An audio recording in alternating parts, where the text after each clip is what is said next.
मैं doctor Shekhar Kumar, assistant professor, department of political science, Nandlal Singh college, Jaitpur Daudpur, Saran. आज मैं स्नातक के छात्रों को राज्य कार्यपालिका के अंतर्गत राज्यपाल के बारे में विस्तृत रूप से चर्चा करूंगा। राज्यपाल मीन्स गवर्नर। भारत में संघात्मक शासन अपनाए जाने के कारण केंद्र से अलग राज्यों का भी अपना प्रशासन होता है। जनरली आमतौर पर केंद्रीय सरकार राज्य सरकारों के प्रशासन में हस्तक्षेप नहीं करती। केंद्र की तरह ही राज्यों की कार्यपालिका के भी दो भाग हैं, औपचारिक कार्यपालिका और वास्तविक कार्यपालिका। भारत के राष्ट्रपति की तरह ही राज्य का राज्यपाल, गवर्नर, राज्य की कार्यपालिका का औपचारिक प्रधान होता है। राज्य की समस्त कार्यपालिका शक्ति राज्यपाल में निहित होती है। अपनी कार्यपालिका शक्ति का प्रयोग वह या तो स्वयं खुद से या अपने अधीनस्थ कर्मचारियों के द्वारा करता है। राज्यपाल को प्रशासन में सहायता एवं सलाह देने के लिए एक मंत्रिपरिषद होती है। मंत्रिपरिषद सामूहिक रूप से राज्य की विधानसभा के प्रति उत्तरदायी होती है।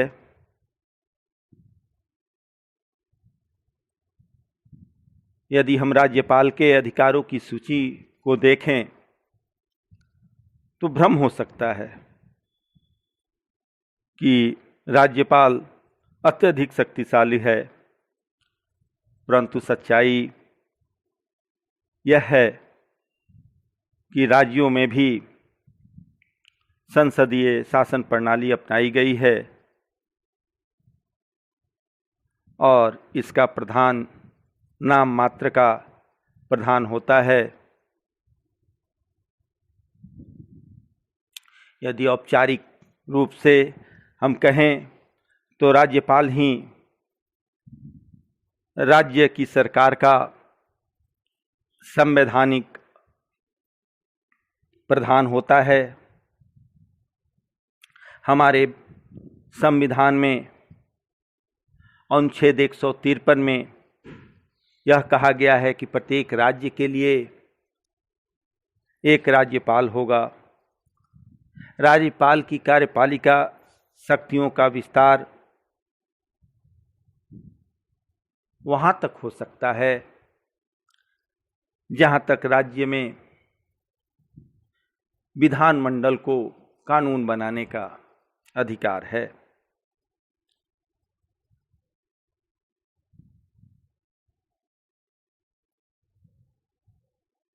जिस समय संविधान का निर्माण हो रहा था, राज्यपाल की नियुक्ति पर संविधान में काफी वाद विवाद हुए।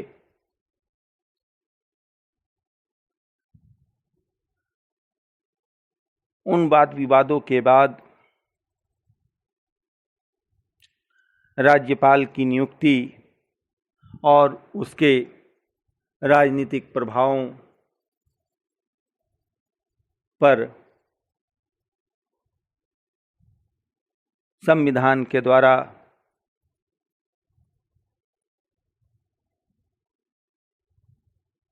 अंकित किया गया।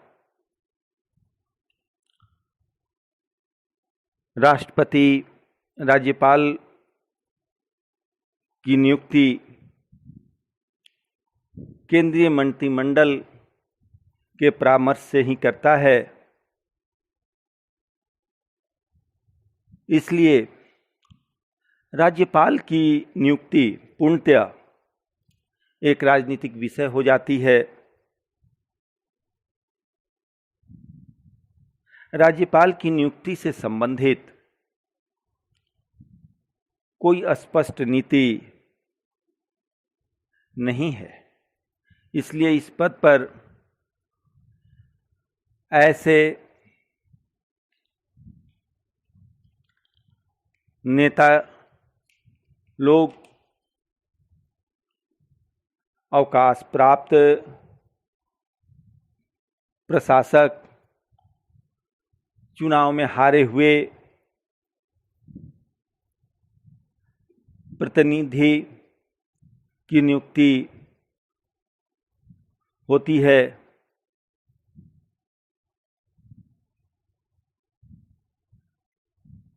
राज्यपाल पद पर ऐसे व्यक्तियों की नियुक्ति होनी चाहिए जिसमें प्रशासनिक कुशलता के साथ साथ चारित्रिक दृढ़ता, अनुभव, ज्ञान इत्यादि के गुण हों।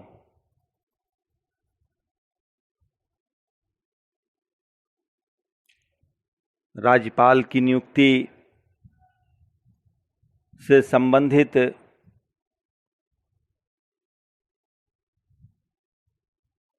कुछ प्रावधान हुए कि साधारणतः कोई व्यक्ति उस राज्य का राज्यपाल नहीं हो सकता, नियुक्त नहीं हो सकता जिस राज्य का वह निवासी है।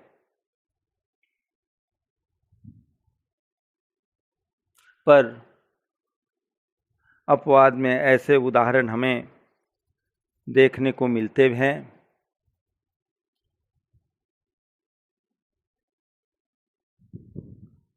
किसी भी राज्य में राज्यपाल की नियुक्ति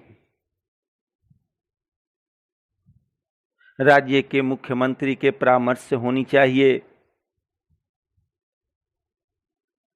पर अब इन सब सिद्धांतों को छोड़ दिया गया है।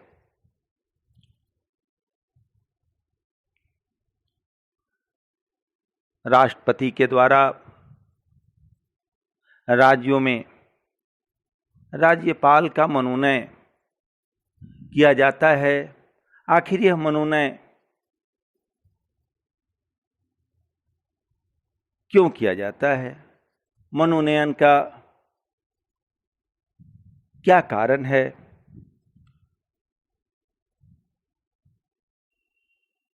इसी विषय पर संविधान सभा में काफी विचार विमर्श हुआ और अंत में यह तय किया गया कि राज्यपाल की नियुक्ति राष्ट्रपति के द्वारा की जाएगी। राष्ट्रपति राज्यपालों की मनोनीत करता है। जो मनोनयन का कारण है उसमें प्रमुख है संसदीय व्यवस्था के अनुकूल केंद्र की तरह राज्यों में भी संसदीय व्यवस्थाएं अपनाई गई हैं। जिसके लिए राज्यपाल को संवैधानिक अध्यक्ष बनाना आवश्यक था।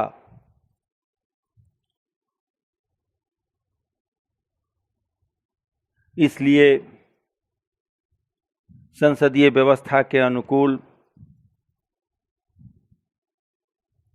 यदि राज्यपाल का जनता के द्वारा निर्वाचन होता तो वह केवल संवैधानिक प्रधान नहीं होता, वरन वास्तविक प्रधान होने का भी दावा करता। ऐसी स्थिति में हमेशा विरोधाभास की स्थिति रहती।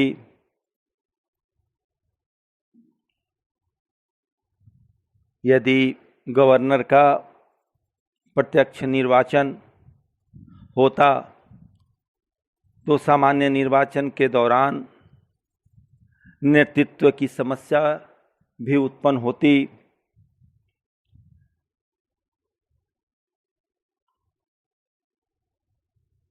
संविधान सभा के द्वारा राज्यपाल को दलगत राजनीति से ऊपर रखने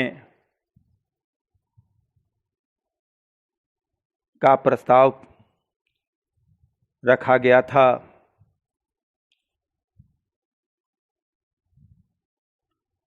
राज्यों के विधानमंडलों के सदस्य दलीय आधार पर कार्य करते हैं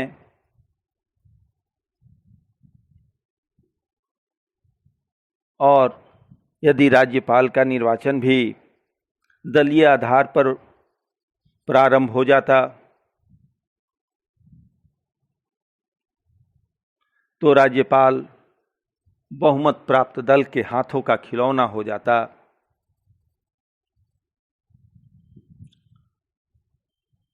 राज्यपाल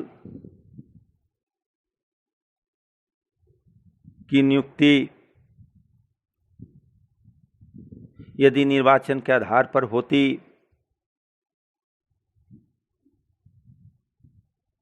तो राज्यपाल सर्वदलीय नहीं होता। ऐसा करने से वह बहुमत प्राप्त दल की इच्छा अनुसार कार्य करता। इससे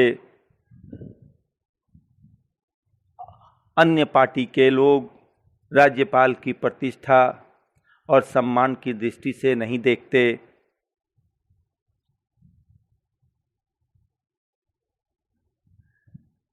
शक्तिशाली केंद्र के लिए संविधान के निर्माता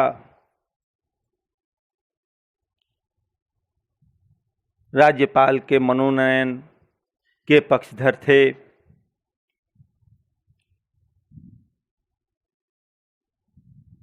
राज्यपाल यदि निर्वाचित होता तो वह केंद्रीय सरकार का प्रतिनिधि न होकर राज्य सरकार का प्रतिनिधि होता।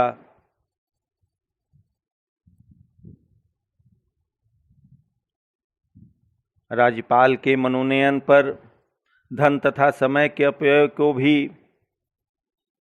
ध्यान में रखते हुए ऐसी व्यवस्था अपनाई गई। इसके लिए राज्यपाल के मनोनयन पर बहुत सारी आलोचनाएं भी की गईं, लेकिन उन आलोचनाओं से राज्यपाल की प्रतिष्ठा धूमिल ही होती, कठिनाई ही उत्पन्न होती। भारतीय संविधान के अनुसार एक गवर्नर का कार्यकाल 5 वर्षों के लिए होता है। 5 वर्षों की अवधि के बाद भी वह तब तक अपने पद पर बना रहता है जब तक कि उसका कोई उत्तराधिकारी पद ग्रहण न कर ले, राज्यपाल अपनी पदावधि के अंतर्गत भी राष्ट्रपति को अपना त्यागपत्र देकर पद त्याग कर सकता है। हमारे संविधान में यह स्पष्ट उल्लेखित है कि राज्यपाल राष्ट्रपति के प्रसाद पर्यंत ही अपने पद पर रह सकते हैं। यहाँ यह भी ध्यान देने योग्य बात है कि राष्ट्रपति को संसद महाभियोग लगाकर भी हटा सकती है,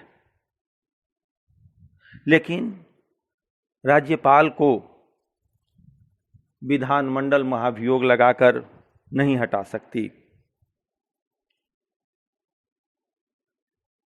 राज्यपाल के पद पर मनोनयन के लिए भी कुछ योग्यताएं निर्धारित की गई हैं। संविधान के अनुच्छेद 157 के अनुसार राष्ट्रपति उसी व्यक्ति को राज्यपाल के पद पर नियुक्त कर सकते हैं जो भारत का नागरिक हो, जिसकी आयु 35 वर्ष पूरी हो चुकी हो। अनुच्छेद 158 के अनुसार राज्यपाल संसद या किसी राज्य के विधान मंडल का सदस्य नहीं हो सकता, और यदि किसी का सदस्य भी है तो पद ग्रहण करने की तिथि से उसे रिक्त माना जाता है।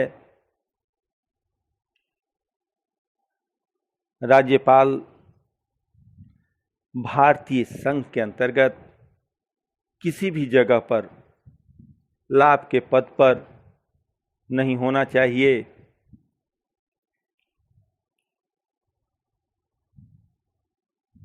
राज्यपाल के वेतन, भत्ते आदि की व्यवस्था भारतीय संसद निश्चित करती है।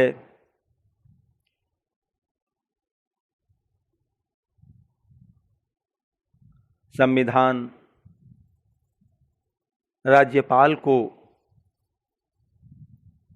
उन परिलब्धियों, भत्तों, विशेषाधिकारों का अधिकार देती है जो संसद विधि के द्वारा निर्धारित करे।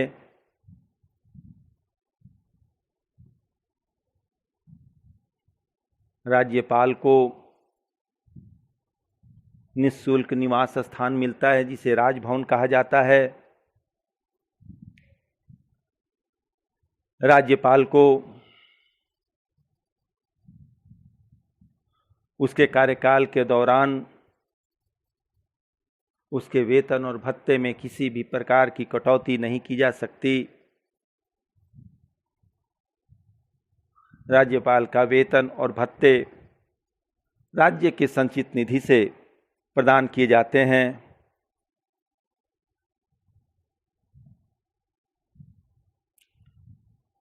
राज्यपाल अपने कर्तव्य के पालन के लिए भी न्यायालय के प्रति उत्तरदायी नहीं है।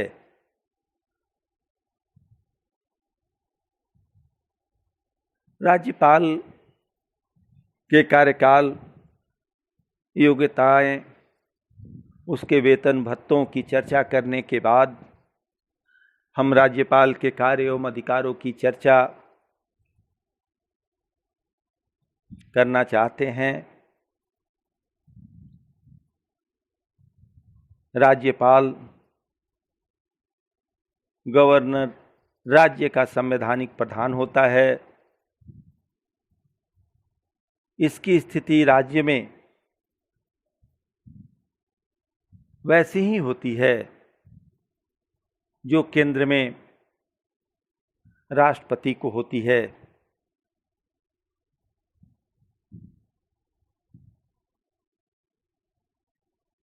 राज्यपाल के अधिकारों एवं उसकी शक्तियों की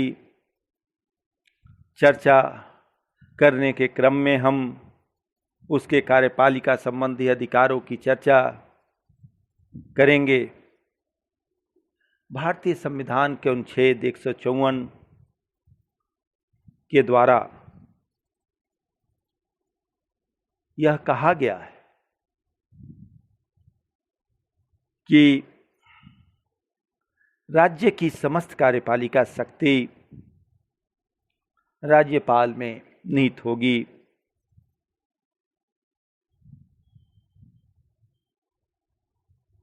पुनः संविधान के अनुच्छेद 166 के सब क्लॉज 1 में कहा गया है कि राज्य की समस्त जो कार्य हैं वह राज्यपाल के नाम से संचालित होंगे। इस आधार पर हम लोग यह कह सकते हैं कि राज्यपाल ही, गवर्नर ही राज्य की कार्यपालिका का प्रधान होता है। राज्यपाल का काम उन सभी विषयों पर प्रशासन करना है जिन पर विधानमंडल को कानून बनाने का अधिकार प्राप्त है। कार्यपालिका का प्रधान होने के चलते सभी उच्च पदाधिकारियों की नियुक्ति राज्यपाल के द्वारा ही होती है। मुख्यमंत्री की नियुक्ति राज्यपाल करता है और मुख्यमंत्री के परामर्श से अन्य मंत्रियों की भी नियुक्ति राज्यपाल के द्वारा होती है। राज्यपाल राज्य के में लोक सेवा आयोग के अध्यक्ष एवं उसके सदस्यों, राज्य के महाधिवक्ता,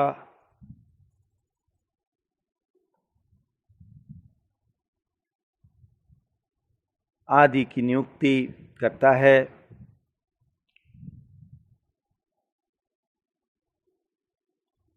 लेकिन व्यवहारिक दृष्टि से इन नियुक्तियों में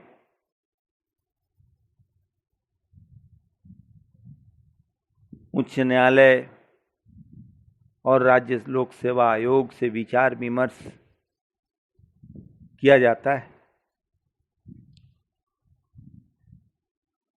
मुख्यमंत्री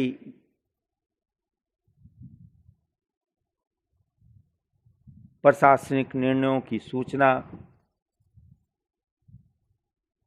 और अपने मंत्रिपरिषद की सूचना राज्यपाल को देता रहता है। हमारे गवर्नर को यह अधिकार है कि वह मुख्यमंत्री से प्रशासन संबंधी सभी कार्यों की जानकारी प्राप्त करे। यदि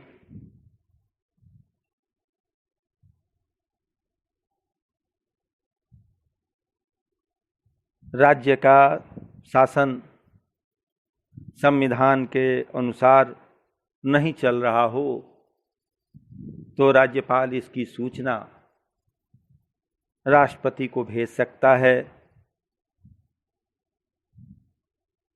राष्ट्रपति इनकी सूचना के आधार पर आपातकाल की उद्घोषणा कर सकते हैं।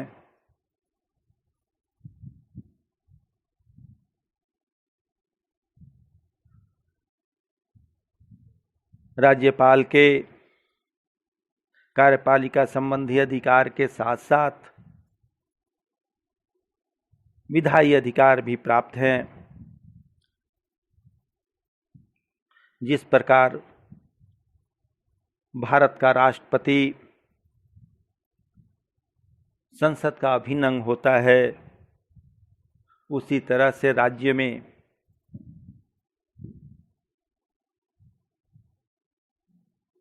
राज्यपाल भी विधानमंडल का अभिन्न अंग होता है।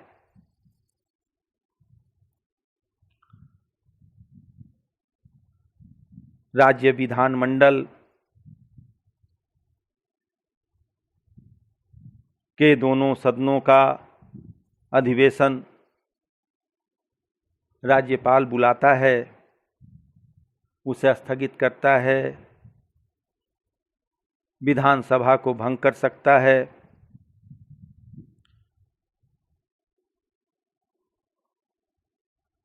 प्रत्येक वर्ष के प्रथम सत्र की शुरुआत में विधानसभा की बैठक में राज्यपाल भाषण देता है और समय समय पर वह विधेयकों के संबंध में अपना संदेश भी भेज सकता है। राज्यपाल विधान परिषद के 1.6 सदस्यों को मनोनीत करता है, छठे भाग को मनोनीत करता है, जिसमें साहित्य, कला, विज्ञान, समाज सेवा के क्षेत्र में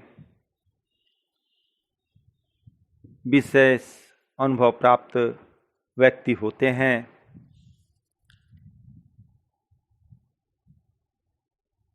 राज्यपाल को यदि लगे कि विधानमंडल में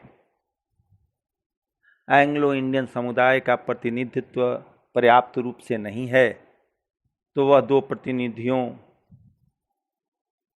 को विधानसभा में मनोनीत कर सकता है।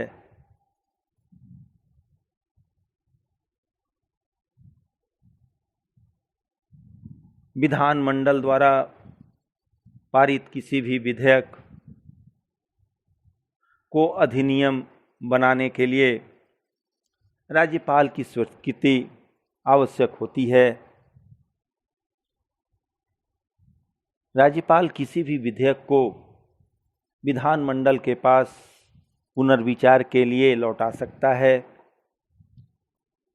लेकिन यदि विधानमंडल उसी विधेयक को दूसरी बार भी पारित कर देता है तो राज्यपाल को इसकी स्वीकृति देना होता है।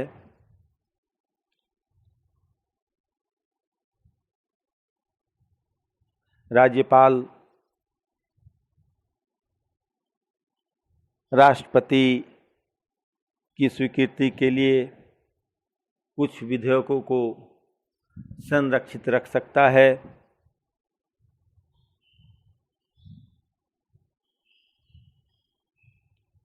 जब तक विधानमंडलों में अध्यक्ष और उपाध्यक्ष निर्वाचित नहीं हो जाता, तब तक राज्यपाल के द्वारा ही अल्पकालीन कम समय के लिए अध्यक्ष और उपाध्यक्ष नियुक्त करता है।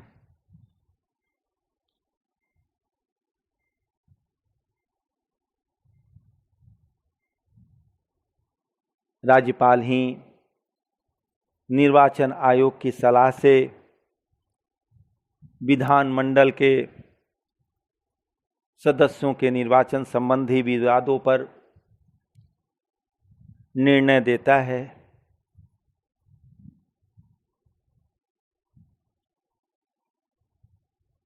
राज्यपाल को वित्तीय अधिकार भी प्राप्त हैं। वित्तीय अधिकारों में हर वर्ष वित्तीय प्रोस्पेक्टस तैयार करना और विधानमंडल के सामने प्रस्तुत करवाना राज्यपाल का कार्य होता है। राज्यपाल की ही अनुमति से विधानसभा में धन विधेयक को पुनर्स्थापित किया जा सकता है। राज्य की जो संचित निधि होती है वह राज्यपाल के अधीन रहती है।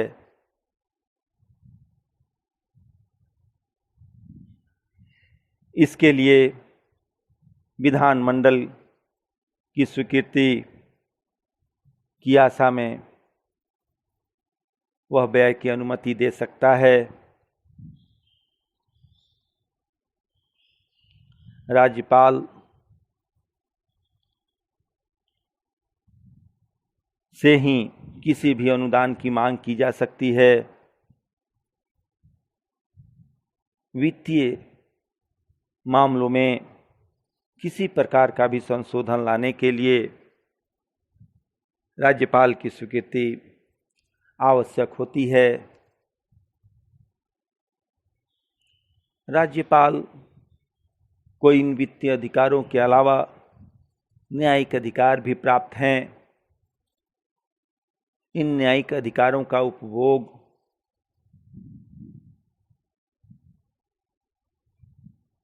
राज्य के उच्च न्यायालय के न्यायाधीशों की नियुक्ति में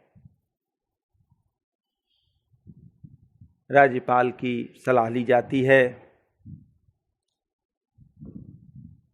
गवर्नर जो है, राज्यपाल जो है, राज्य के अधीनस्थ न्यायालयों के न्यायाधीशों की नियुक्ति करता है। राज्यपाल को राज्य के किसी भी कानून को भंग करने के आरोप में दंडित हुए व्यक्ति के दंड को कम करने, रोकने, क्षमा करने का अधिकार प्राप्त है, पर उसे राष्ट्रपति के तहत जो राष्ट्रपति को मृत्युदंड देने का अधिकार प्राप्त है वह राज्यपाल को प्राप्त नहीं है।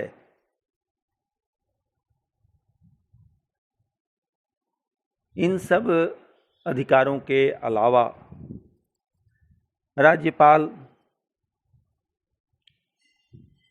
राज्य के लोक सेवा आयोग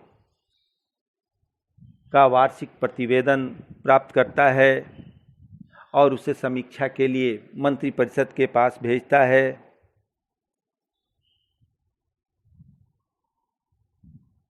राज्य में राष्ट्रपति शासन लागू होने पर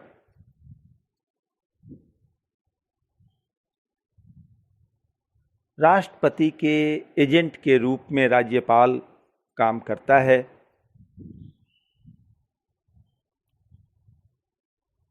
राज्य के संवैधानिक तंत्र के फेल होने पर उसके विफलता की सूचना वह राष्ट्रपति को देता है और राज्यपाल के प्रतिवेदन पर ही राष्ट्रपति के द्वारा राज्य में राष्ट्रपति शासन की उद्घोषणा की जाती है।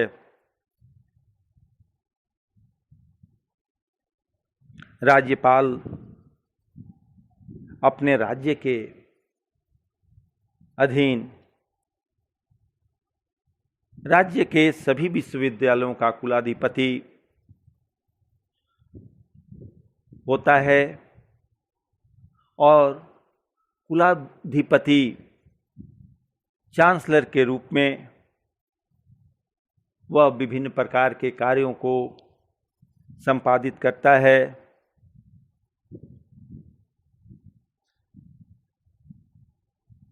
रेड क्रॉस सोसाइटी के कार्यों की देखभाल करना भी राज्यपाल के कार्य के अधीन है।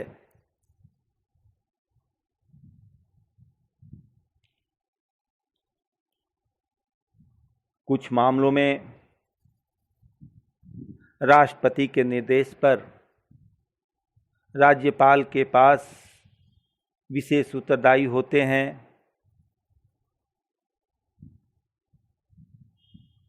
ऐसे मामलों में मुख्यमंत्री के नेतृत्व वाली मंत्रिपरिषद से सलाह लेना और उसे स्वविवेक से निर्णय लेना है।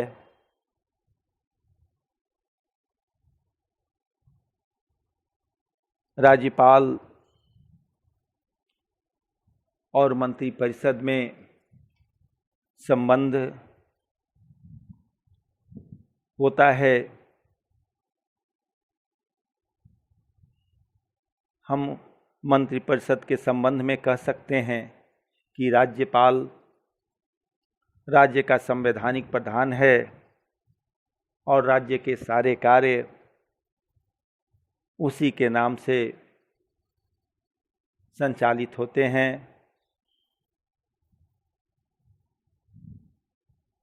हमारे संविधान में यह कहा गया है कि राज्यपाल को मंत्रणा एवं सहायता देने के लिए एक मंत्रिपरिषद होगी जिसका प्रधान मुख्यमंत्री होगा।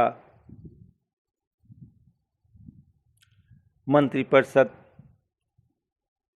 सामूहिक रूप से राज्य के विधान सभा के प्रति उत्तरदायी होती है। राज्यपाल तथा मंत्रियों में सामान्यतः वही संबंध होते हैं जो राष्ट्रपति और उनके मंत्रियों में होते हैं।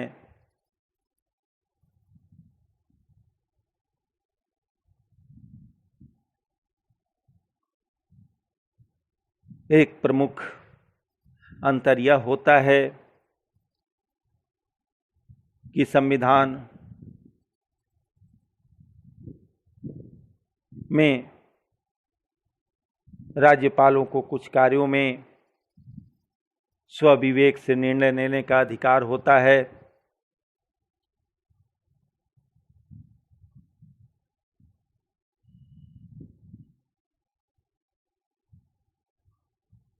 राज्यपाल कुछ विशेष परिस्थितियों में अपने विवेकाधिकार का प्रयोग कर सकता है। यदि राज्य की विधानसभा में किसी भी दल को स्पष्ट बहुमत न प्राप्त हो तो राज्यपाल स्वविवेक का इस्तेमाल कर सकता है। राज्यपाल मंत्रिपरिषद की मंत्रणा एवं परामर्श मानने के लिए सामान्य स्थिति में बाध्य है, लेकिन असामान्य परिस्थितियों में राज्यपाल मंत्रिपरिषद की मंत्रणा और परामर्श नहीं भी मान सकता है।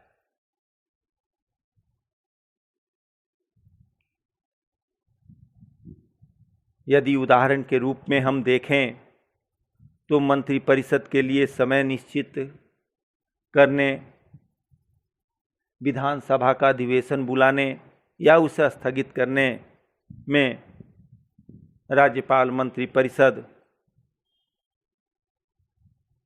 की सलाह मानना अनिवार्य नहीं है।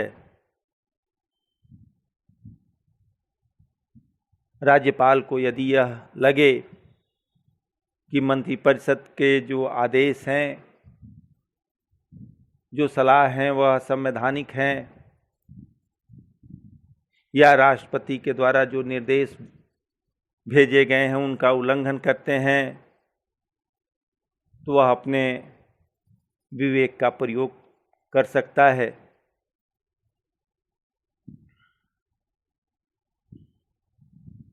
राज्यपाल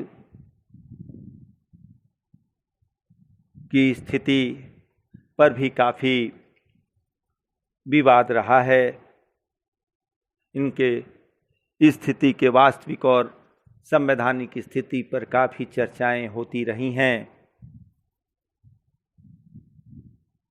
राज्यपाल की संवैधानिक स्थिति को लेकर पॉलिटिकल साइंस में विद्वानों में काफ़ी मतभेद रहा है। कुछ विद्वान राज्यपाल को राज्य का केवल संवैधानिक प्रधान मानते हैं।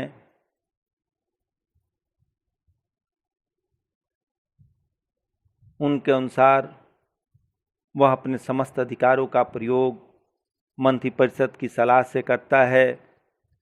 जो कुछ विद्वानों के अनुसार राज्यपाल को विवेकाधिकार प्राप्त होने के चलते उसे केवल संवैधानिक प्रधान नहीं कहा जा सकता।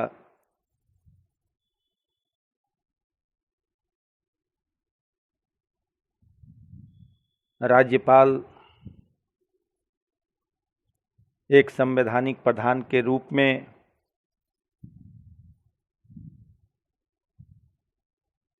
भी काम करता है और राज्यपाल एक वास्तविक प्रधान के रूप में भी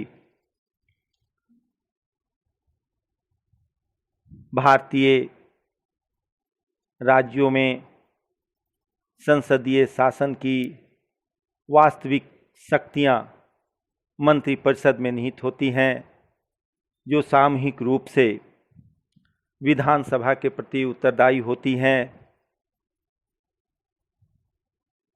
इससे स्पष्ट होता है कि मंत्रिपरिषद ही राज्य की वास्तविक प्रधान है और राज्यपाल नाम मात्र का संवैधानिक प्रधान है।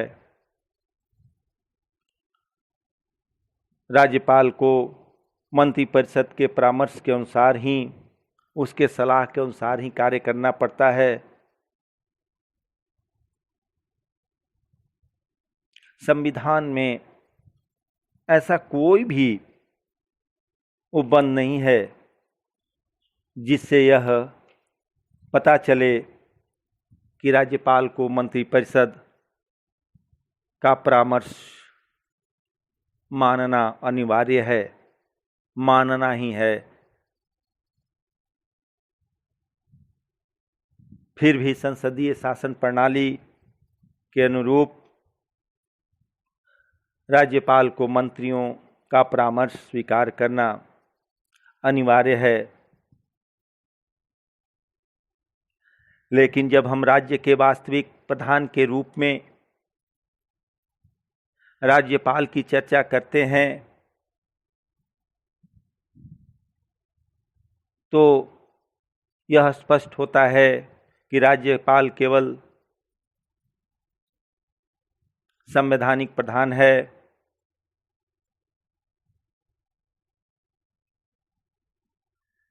पर अनेक राजनीति शास्त्रियों का विचार है कि राज्यपाल वास्तविक प्रधान है। इन विचारों पर अत्यधिक बल राज्यपाल के विवेकाधिकार और विशेषाधिकार के चलते पड़ता है। एक वास्तविक प्रधान के रूप में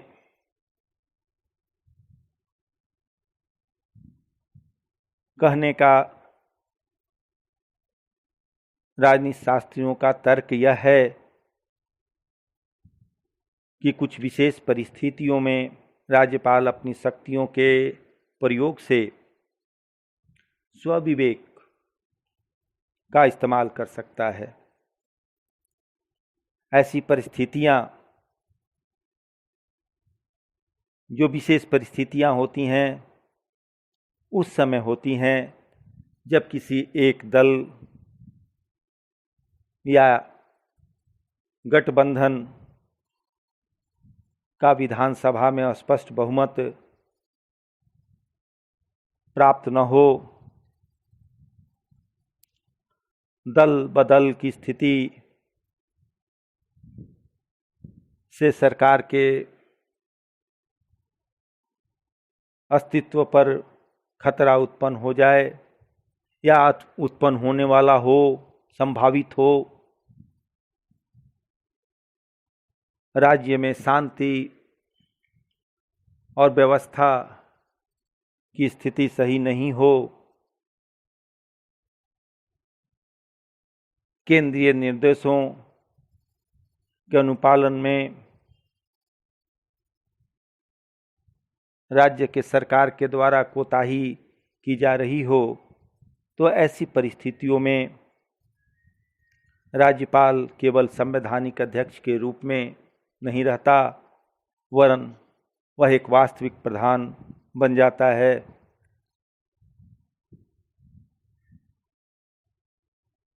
ऐसी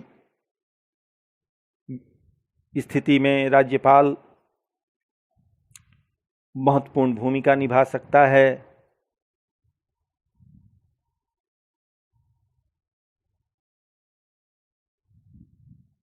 राज्यपाल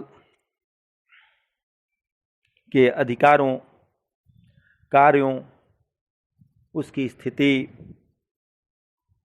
के विश्लेषण से यह स्पष्ट है कि राज्यपाल संविधान प्रधान तो हैं ही, लेकिन विशेष परिस्थिति में वह अपने स्वविवेक का प्रयोग कर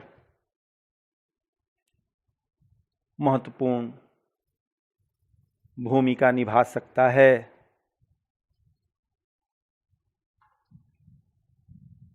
संविधान की जब अनुच्छेद 163 में राज्यपाल के विवेकाधिकार का क्षेत्र जो है वह काफ़ी बड़ा है।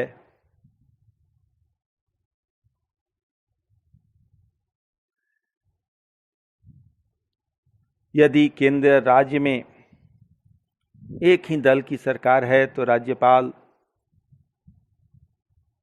मंत्रिपरिषद के परामर्श को अस्वीकृत करने की हिम्मत नहीं करता।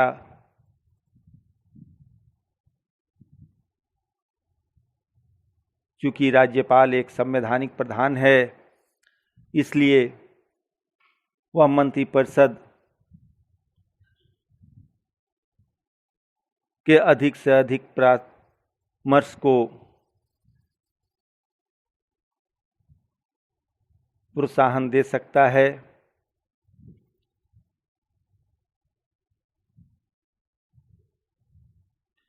विगत वर्षों का जो इतिहास है वह हमें बतलाता है कि राज्यपालों तथा मंत्रिपरिषद में काफ़ी तानातनी की स्थिति उत्पन्न हुई। इसमें राज्यपालों की मान मर्यादा पर काफ़ी आंच आई।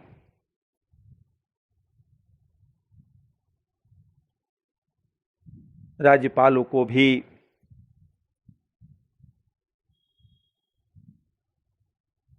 परिवर्तित परिस्थितियों के अनुकूल अपने आप को ढालने का प्रयास करना चाहिए।